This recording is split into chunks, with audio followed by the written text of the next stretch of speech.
health check right now. Look around you. Who here in the room has ever not stuck to a health goal that they set for themselves? Not stuck.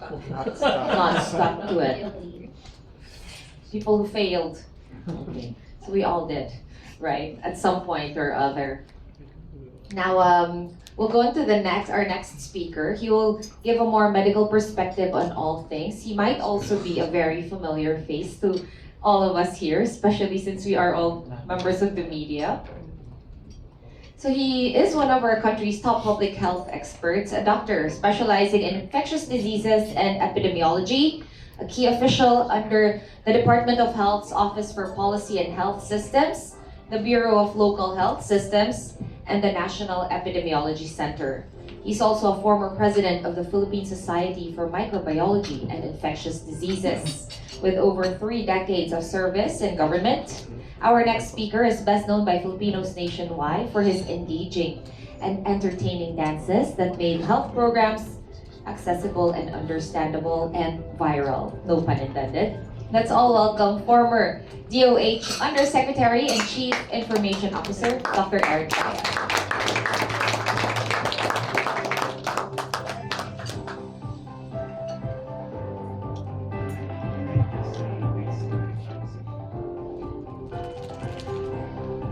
Good morning, everyone. Good morning. Good morning. I just retired in April, and I haven't lost a pound. Okay. First of all, I'd like to thank Manulife, the officials, and the team responsible for this launch. And I hope that I'll be able to give further insights on the results just presented by Mr. Raul Ora. How about a round of applause for Mr. Raul? Okay, so the topic assigned to me was to provide insights on Manulife's survey in wellness and in health. I just added the word uncommon. And I hope you can figure out what was uncommon in this presentation. Next slide, please. For example, the leading causes of death in the Philippines, as reported by the Philippine Statistics Authority in January this year, so they have to update this, ranks ischemic heart diseases, that's your heart attack, then your cancers, then your strokes or cerebrovascular diseases as the top 3 leading causes of death. And you can go on, and we have listed the top 10, and there are infectious diseases that are still in the top 10, namely pneumonia and tuberculosis. Next, please. Now, you may want to know the leading causes of morbidity, what makes us sick. And here we give you the rankings for the years 2019 to 2022. This is based on the Field Health Service Information System of the Department of Health that gathers data from all barangays nationwide. And here, acute respiratory infection, that's your common cold and cough. This ranks first. Then there's hypertension. We prefer to call it high blood pressure rather than hypertension. And you know why? High blood pressure prompts you to get your blood pressure. Hypertension tells you, oh, I have a headache, I have a pain in the neck, and then you conclude you have hypertension, but in fact you have to get your blood pressure. And it's not a simple thing of just getting your blood pressure. You have to have several measurements. Next, please. The first conclusion from that survey is that younger does not mean healthier. And the conclusion was based on the number of times the younger age group reported sick. But sick of what? Okay. Because there are illnesses that are very common, and there are illnesses that are rare, and takes a long time before they are actually observed, detected, managed, or treated. But one thing that struck me was, next please, when it says that the total sick included sick but not have visited any clinic or hospital. Did you or didn't you? Sick and have visited a clinic, and sick have stayed in a hospital. Ladies and gentlemen, this is the most important slide in my presentation, and I explain to you why. Before anyone gets treated in a hospital, it's a journey. The first stage is for each one of us, or any Filipino or any patient, to make a decision if you are going to seek care. So for example, you have a headache just now. So should I be bothered by it? Should I call a friend? Should I go to a hospital near the Makati Shangri-La Hotel? Or should I dismiss it? That decision is so important that the basic health literacy has something big that influences that decision. Imagine a mother in a rural area, not in Metro Manila, touches his child just before sunset, and she feels that she's heating up. The child is warm. And then he doesn't eat at dinner, and she concludes that he has been playing out there under the sun, and he lost his appetite, and maybe doesn't like the food I prepared, and makes his conclusion he's just tired. The next morning, he's so sick that she almost lost the child. She interprets it differently than what you would interpret what was happening to that child. So the first stage is deciding to seek care. So once we decide that we would seek care, the second that's going to happen is I have to reach a health facility. I have to reach care. Do I have the means? Do I have access? Do I have transportation? Is it affordable? Where do I go? How do I go there?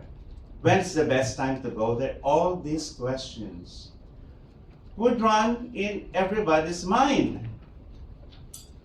That's the second question. The third one is stage, and the third one is you finally receive the adequate and appropriate treatment. Good luck to that. In many parts of the country, yes, you can make a decision. You delay your decision, and a small bump becomes a big one. And when you reach a health facility, oh, you're too late. We cannot do anything anymore. Or you promptly make a decision, you are able to reach a health facility, and then there's no doctor around. There are no medicines, no vaccines. So all these are very important. But the first two stages you have influence on. You have the control. But the third one, the services that will be provided to you, you don't have any control. Except, think about this. What if you have a card? Does that change the equation? Does that change your first decision to seek care? To reach care and actually be served with the care you needed. Next slide, please. Now, if this was a game show and you are asked the reasons for not having a primary care provider, which would be your top answers? Of course, you can choose But the most frequent one is that they seldom or never get sick. Why is it important that you have a primary care provider? The universal health care, if you didn't know yet, every Filipino should be matched to a primary care provider. Have you been matched? If you haven't been matched, do that after this launch. Find your doctor. It can be a private physician, it can be one from the hospital, it can be from a health center. You have to be matched. Next slide, please. What were the top health conditions in which individuals sought care in the last 6 months? I'm showing this because in the Manulife survey, they're all too concerned about diabetes and the other non-communicable diseases, including mental health issues. But here, it's the usual suspect: upper respiratory infection, hypertension, and immunization.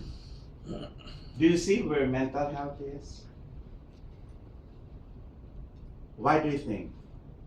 Next, please. Then, in this survey, this is the National Demographic Health Survey of 2022, they asked how the healthcare services are being used, at least for a single visit. So, most of them would have outpatient visits rather than a visit to the emergency room. And of course, there are other visits, even for alternative care and your dental visits and all the other things that can happen in your area, including outreach and medical missions. Next, please. So why won't you seek care with a doctor? Because there is Dr. Google, there's AI, there's Facebook. Come on. There are podcasts. I would rather listen to this podcast. And maybe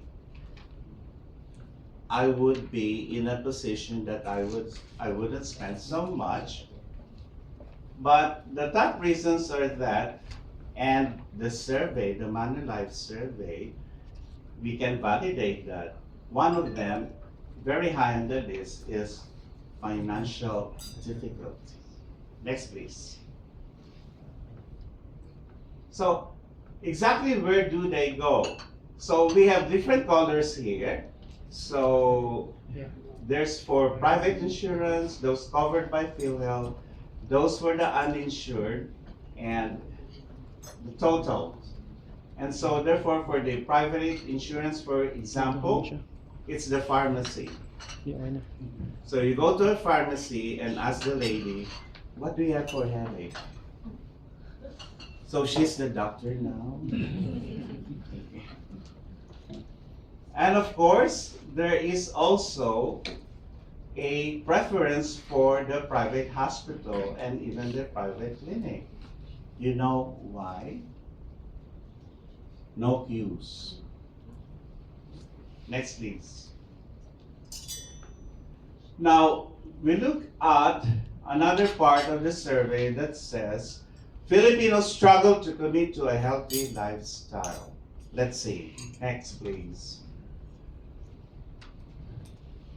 Here we show you that across age group, we're not moving as much as we should. Come on, stand up, everyone. Stand up. Okay. Let's count 1, 2. Move your arms. We're not going to dance. I still have to learn Rose and Bruno Mars appetite.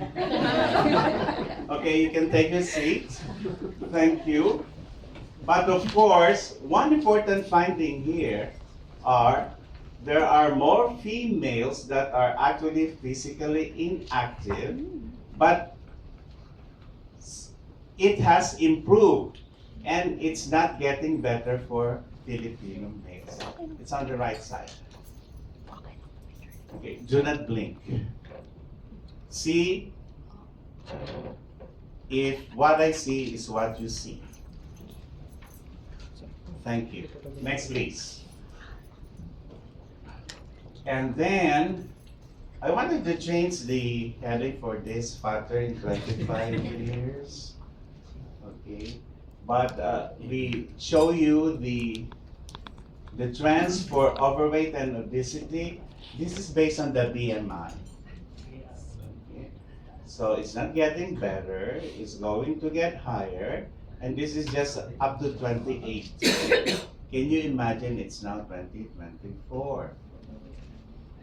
There's a small chance it's gonna improve. Next, please. Okay. I experimented on a generating AI. This is what it showed. It's about the cost, the lack of time, the lack of knowledge, lack of enjoyment, social pressures, limited options, lack of self-control, which the survey did find out. Okay. How about a round of applause for those who made a questionnaire and did a survey for 1,000 people? I said round of applause. Next, please. So we don't need an AI. Or maybe the AI got your results. We don't know. And the last part is that health is wealth, but Filipinos do not prepare enough for medical expenses. Don't you? Didn't you? Will you or should you? Next, please. Okay. For emergency care, for example, we tend to make an assessment. Is it serious enough? Is it less serious? And though we go through the motion, less serious, oh, let's just have some home remedies. Something I got from a podcast. Maybe I'll drink some magnesium. Vitamin D3, I would include vitamin K2. And then there's the community health clinics, health centers, open only 5 days a week. If you're late, you're late. And then there are the emergency rooms, the hospitals. And then, surprise, for more serious, you would rather go to a private clinic? Really? Really? Really? Next, please. Then we have the Philippine Package of Essential Non-Communicable Diseases Intervention Protocol, which was introduced by the WHO in the Philippines in 2012. It tries to give the essential care for non-communicable diseases. And of course, you know them. There's diabetes, cancer, chronic obstructive pulmonary disease, your heart diseases, all from unhealthy diet, lack of exercise, tobacco, and even alcohol. Even the WHO recommended that any amount of alcohol is BAT, bad. We're serving alcohol, not in this much. Okay. Next, please. Who pays for our health needs? So there are out-of-pocket payments. From the taxes, government will be given some budget. Like, for example, the Department of Health, just 20 years ago, only had a 20 billion peso budget. Now it's more than 10 times. Then we have PhilHealth, and there's also the Health Maintenance Organization and the other private insurance companies, just like Manulife, for example. Next, please. Out-of-pocket costs remain high. This is from the National Health Expenditure Survey 2018-2021. Let's have a better understanding of out-of-pocket. Anything you spend, whether in cash or in kind, for any health goods or services is out of pocket. So, if you got yourself an SPF 50 sunscreen so that you could prevent yourself from getting any skin cancer, okay, there's no prescription, you just get it from a popular drugstore, for example, that's out of pocket. Out of pocket doesn't mean that you got hospitalized, and then the difference between government can afford and what you have is out of pocket. It's not like that. Next, please.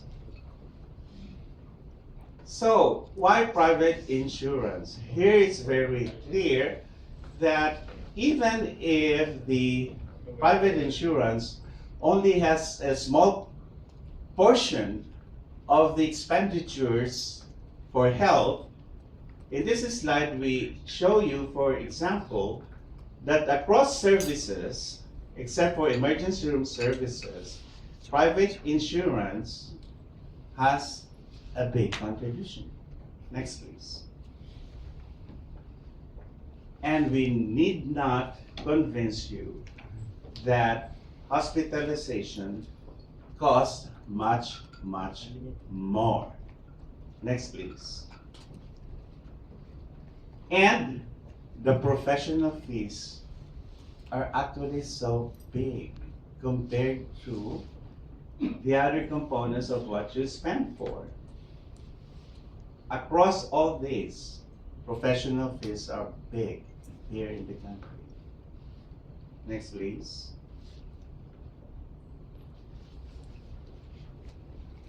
Can you read that? Are you insured enough for your? Are you? Okay. All together now. I am healthy. I am healthy. You are healthy. You are healthy. Let's be all healthier. Let's all Thank you so much. Good morning. All right.